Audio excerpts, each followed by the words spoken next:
Let's hit the inside scoop presented by Fox 1 with Ken Rosenthal calling this series along with the great Tom Berducci and John Smoltz and Joe Davis on the ALCS. It's been super fun. Ken, great to see you. And I loved your article. Can you enlighten everyone on the boxing approach from the Blue Jays in Game 3?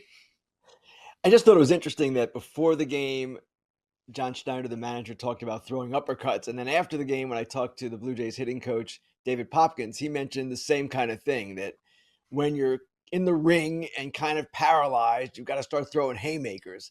And if you watch the game, those were haymakers. 5 home runs, 18 hits, 13 runs. Huge win for the Blue Jays, obviously. And now we go to Game 4, which sets up really interestingly because, of course, Luis Castillo is a tremendous pitcher, has been for quite a long time. And here comes Max Scherzer back to October. Hasn't had the greatest of years, of course, but he's physically fine now, and it's going to be really fascinating to see how he performs. Well, that's my question, Ken. What do we expect to see out of Scherzer? Castillo's been brilliant in this postseason. I mean, and every time he's gotten the ball, even in that 15-inning marathon we did where you were sleeping in your jammies, right? I mean, he was amazing. So what are we expecting out of Max Scherzer? I expect Castillo to be good again. What can we expect from Scherzer? Well, AJ, first of all, hearts and flowers to you for having to work extra innings. I know it was so difficult for you, but you did a great job. Now, as for Scherzer, I don't know what to expect. I don't know that anyone knows what to expect. Can he go 6 innings? It would seem improbable, right? But if his velocity's up, if he's got the command of his breaking stuff, if he can compete like Max Scherzer has competed over the years, then can he give the Jays a respectable start at the very least? Yes, I would think the answer to that is yes. But it's a mystery, and that's one of the more intriguing things about this game tonight. We don't know exactly what Max Scherzer is going to be. Now, he did throw a 95-pitch simulated game, I believe it was about a week ago, and that went well. He was up and down 5 times, and seemingly everything was really good. But this is a game situation. It's an ALCS game. Who knows what's going to happen? Because we don't know what the players are going to do, did you have a chance to talk to John Schneider? Because ultimately, Max Scherzer could probably be throwing a no-hitter, and some managers will be like, all right, that's it. I got a fully rested bullpen from last night. I'm going to him. So did he give you any kind of hint, Schneider? Well, we haven't talked to him yet about this particular game. It's one game at a time, Eric, as you know. Yes. But I would imagine what Schneider is going to say is, hey, we'll ride him as long as we can ride him, and we'll see how the game goes, read and react, and proceed along those lines. I don't know what else they can do. I don't know that you can say, we need 5 from Max Scherzer, or we expect 4 from Max Scherzer. No, it's the playoffs, and what happens in the game dictates all the decisions that come. Well, we're talking Scherzer. What do we think the leash is on Castillo? Because we've seen Dan Wilson have a short leash, even when pitchers are doing really well, George Kirby and some of the other guys, Logan Gilbert, because he has a fully functioning bullpen tonight. He used all his low leverage guys last night. He punted the game. We get it. And right, so now he has Castillo on full rest, and he's got all his guys, Bizardo, Brash, Munoz, Spire. He's got them all lined up. So can we expect also a short leash on Castillo so Dan Wilson can run to these guys? Certainly those guys are rested, AJ, and they stayed away from all of them last night, as you mentioned, and most of them in Game 2 as well. Munoz, Brash, and Spire have not pitched since Game 1, so they're in great shape. Bizardo, after a 30-pitch outing in Game 2, should be fine as well.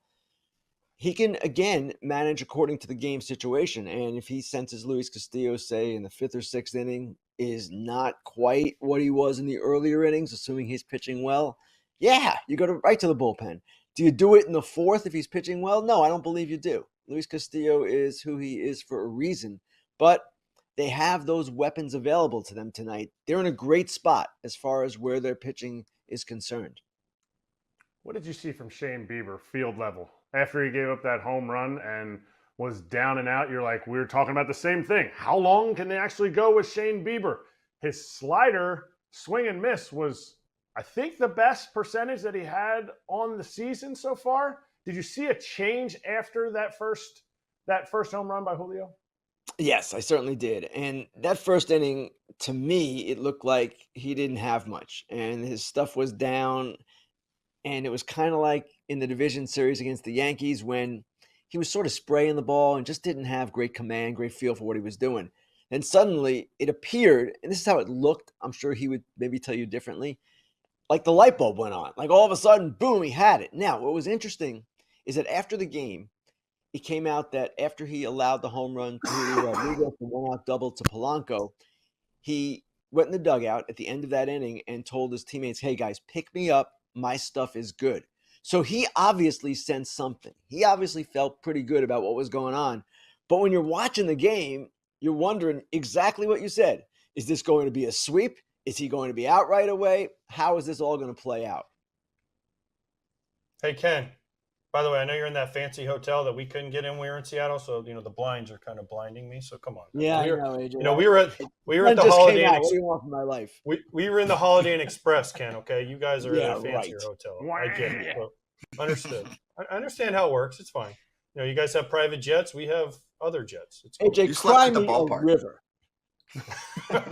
Okay, I'm trying. Ken. You are. You're not listening, though. But what about Vlad? I mean, is Vlad just the engine for the Blue Jays that makes him go? I mean, every time he gets a hit, it's almost like, I know Jimenez got it started, but it's like when Vlad comes up in those moments and he gets those hits, the emotion and everything just changes for the Blue Jays. Does he have to just carry the freight for them every single night? I don't know that I would go that far, AJ, but you're right. He is their engine. He is their guy, and he brings them energy. Even last night when it appeared he might get the cycle on the final double, the dugout was alive. They're all signaling him, no, don't go for it.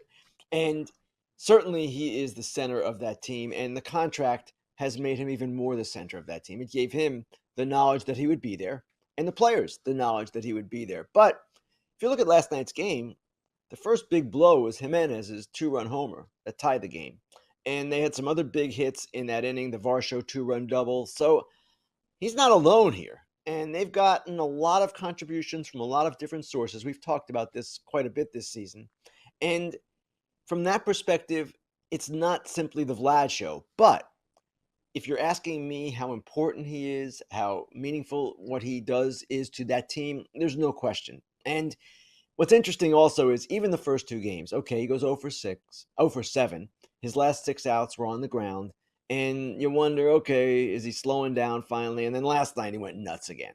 So he clearly is a guy, we've seen this now, who rises to the moment. Didn't always earlier in his career in the postseason, in a small sample. And it's kind of like seeing a superstar fully flowered now, fully mature. And it's cool. It's really cool to see this happening. And he's an energy player. He's a guy who is underrated in some of the other aspects of the game. And frankly, he's just been a joy to watch this postseason. Ken, opinion question, but I feel like it's somewhat of a layup. Is the contract warranted? I know it's incredibly early and things can happen, but this is what front offices look for. Franchise player you can build around, you can profit off of, business-wise. Successful player, clutch player. We're talking about him being the key cog in the offense and the age factor, which is the biggest part. He's still a baby in our sport. Actually, Scott, you make a good point here, even by asking the question. And when front offices and executives look at contracts like this, they will say, well, no, he's not worth that because of his performance on the field, his WAR and all that. Some executives will say that. And that might be valid. That $500 million for 14 years for Vlad Guerrero might prove to be a big mistake. But there are other things that we don't measure that go into this kind of thing. And you just mentioned it. He's box office. He is extremely popular in Toronto, in Canada. He is a guy who is someone you want to build your franchise around. And what he's doing in this postseason, that doesn't necessarily go into the financial calculation when you're looking at WAR and all that. But my gosh, it's incredibly meaningful. So it's hard for me to say right now that it's worth it. But as we've seen over the years, baseball contracts over time look better and better in certain respects in terms of other people passing them. People will get more money than Vlad Guerrero. So we'll have to see how it all plays out. I remember at the time with the Tatis contract in San Diego, I thought, oof, that's a lot. But even though he hasn't had the most consistent of goes here, it looks pretty reasonable now in many respects. So I don't know that we can pass judgment on it, but I think what we can say, Scott, to your point, is there's more to it than batting average, OPS, defensive metrics. No, it goes beyond that with a franchise type player because of the value he creates intangibly in other ways.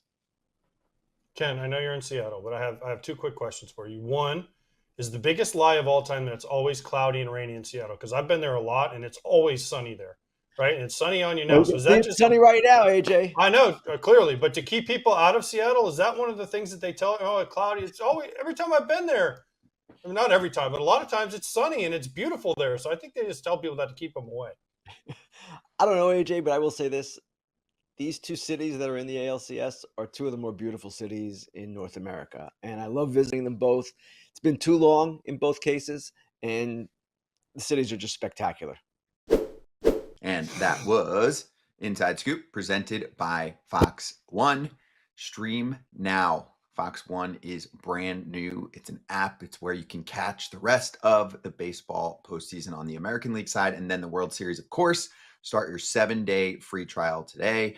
October baseball's peak drama, unscripted, unforgiving. 4 teams in the hunt in the World Series. One leaves as a champ, and you can watch it all unfold streaming live on Fox One.